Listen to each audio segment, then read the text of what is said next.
Hey everyone, I'm Armor Gaming. Welcome back to my channel and welcome to Monster Analysis. Up for analysis today is Igursus. In the middle of a war, Pandov needed help to win, so he cast a spell on the mountain and split it in two. From the cold and snowy north face, Oros was born. From the south face, this hot and mighty volcano called Igursus stood up and started walking. And so Igursus is the newest and latest fire monster, and I gotta say, he looks pretty darn amazing.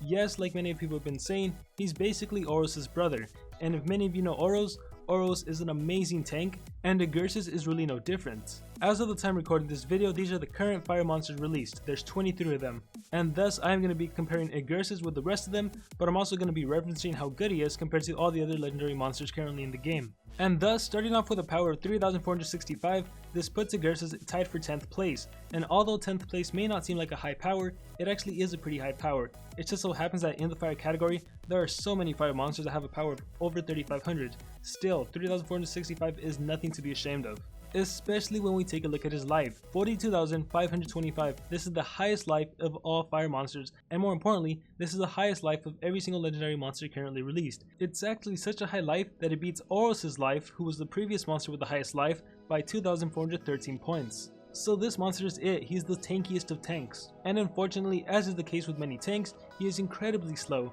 With a speed of 2,926, this makes him the slowest fire monster. Which means the previous slowest monster, the previous volcano of Ermysenigma, is now the second slowest fire monster. And anyways, just like his brother Oros, Igursus' trait is Mountain, meaning he is immune to both stun and freeze. Being immune to stun really helps him out against other fire monsters because that's the typical deny skill they have. And being immune to freeze obviously helps out this monster against water monsters, as well as against Krampus, who's a dark monster, and some other monsters here and there that have freeze skills. And it appears right now that the main purpose for this monster is going to be for defensive purposes. He's going to be a really great monster because the only way to deny him is going to be by draining his stamina or by possessing him. And you're going to see that even if you manage to possess him, there's still a chance that it might not work in your favor because he actually has some shield skills. And although he will harm himself or his teammates, at least he can put up a shield. And when he has this high life, and when you give this monster some life runes, he can be really hard to take out. So with that said, let's jump into the skills. His ultimate attack, which I'm not even going to try to pronounce because I know I would just butcher it, deals massive special damage to enemies,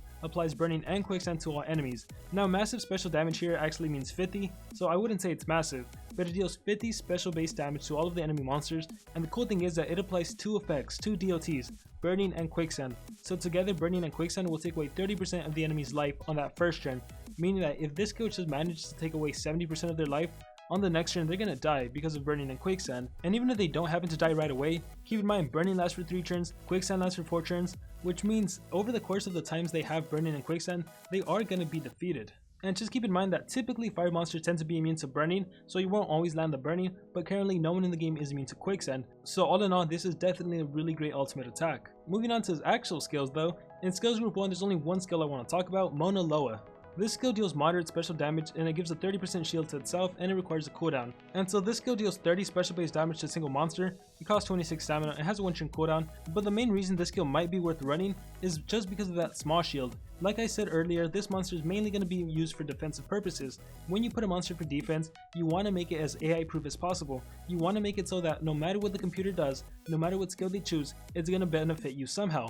And what can be more beneficial than a 30% shield? Even though it's only a 30% small shield, when you factor in this monster's life, and when you factor in the fact that you'd probably give him a really high level life rune, that 30% shield is going to go a long way. And it's also a really useful skill to have if you ever happen to be possessed.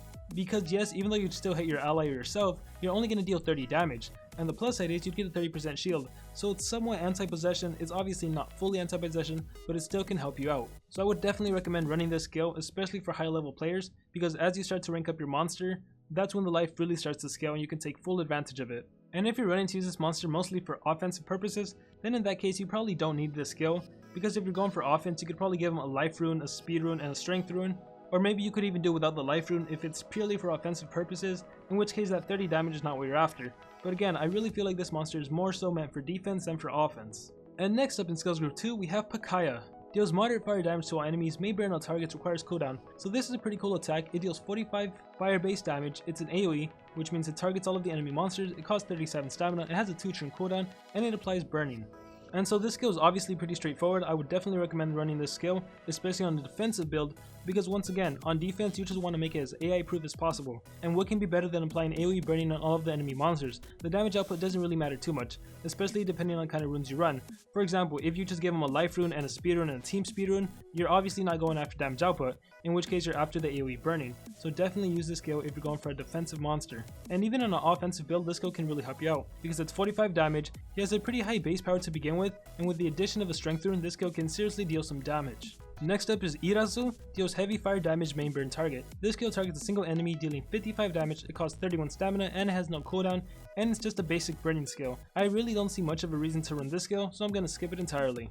And so next up is Etna. Deals very heavy special damage, applies quicksand to target, requires cooldown.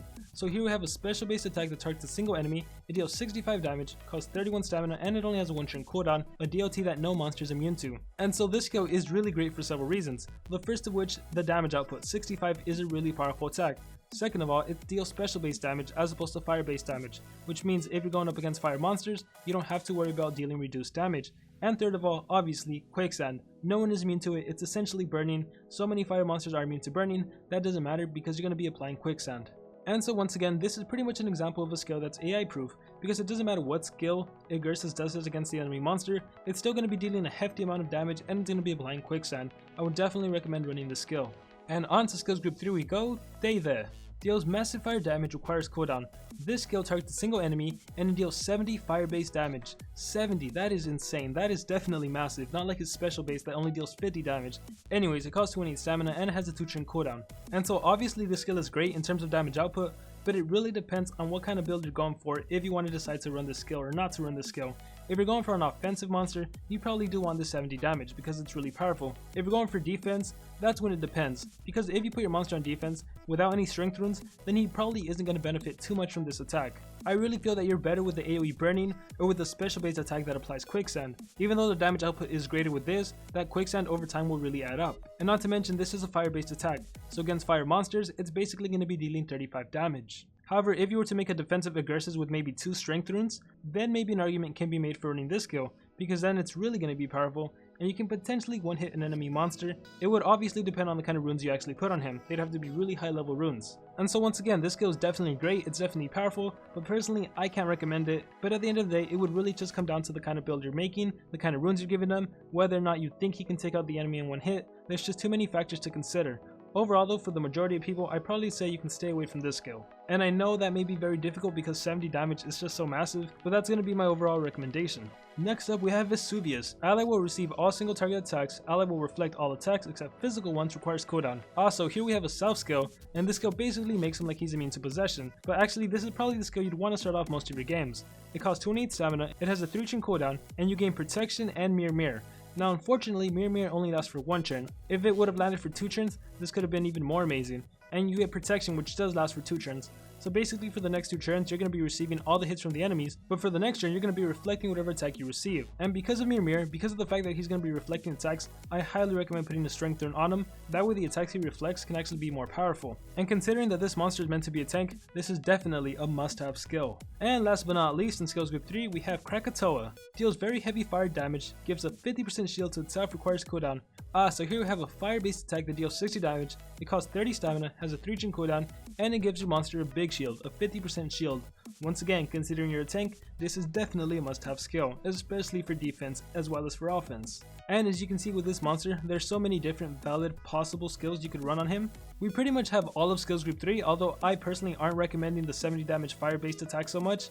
And in skills group 2 we have Pakaya and Etna. I think those are 2 really good skills that you definitely should utilize. And then for some people, probably more geared towards higher level people that can afford to rank up this monster and give him high level runes like a level 10 life rune, then I would even recommend the skills group 1 skill that gives him a small shield. And so realistically, I think any combination of those skills can be really good. You definitely want to make sure to have Vesuvius though, because it is your protection and it is your mirror, and you definitely want to have Krakatoa, as that will be the skill that gives you a big shield. Because even if you don't give this monster any life rune, which you really should, but even if for some reason you were to give him no life rune, Keep in mind that this 50% shield will give him an extra 21k shield. That is as much life as some legendary monsters actually have, so you definitely need both of these skills in skills group 3. And for the majority of players, I would recommend Pakaya and Etna, as they are two really good skills that pretty much make him AI proof. And if you want, instead of Etna, instead of the 65 damage quicksand, you could also run your skills group 1 Mauna Loa, which gives him 30% shield, which really helps him out for defense. And in terms of what runes to give this monsters, there's so many various possible ways you can go.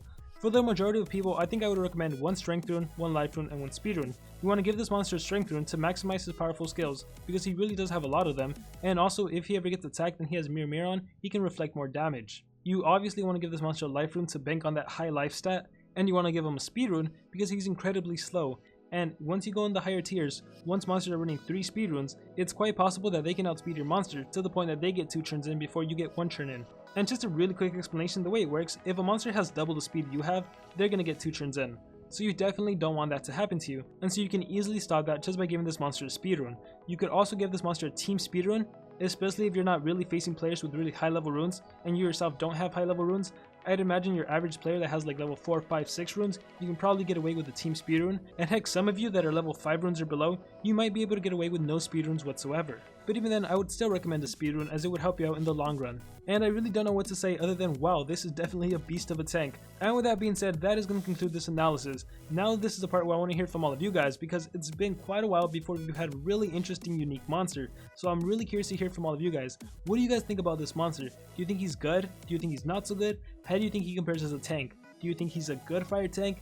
Do you think there's other fire monsters that can easily take him out? Like right now with this monster's high life, I don't even think the infamous Sherlock can take him out in 1 hit. She's gonna need 2 turns, maybe even 3 turns. Because even if you happen to use Sticky Lava against this monster, if he puts up that 50% shield, it's not going to matter that he's very weak to fire attacks and that you give yourself double damage, he's still going to survive a hit. I think this monster is incredible, but I'm curious to hear from all of you guys. What do you think about this monster, and what skills would you actually use? Would you go with my recommendation, or do you think you'd mix it up a bit? Do you think this monster can be used for offense, or do you think he's primarily for defense? So I know I have a lot of questions for you guys, but please answer them if you can. With that being said, I'm Gaming. Good luck to everyone on your Monster Legends adventures, and like always, remember to dream big and pursue your passions.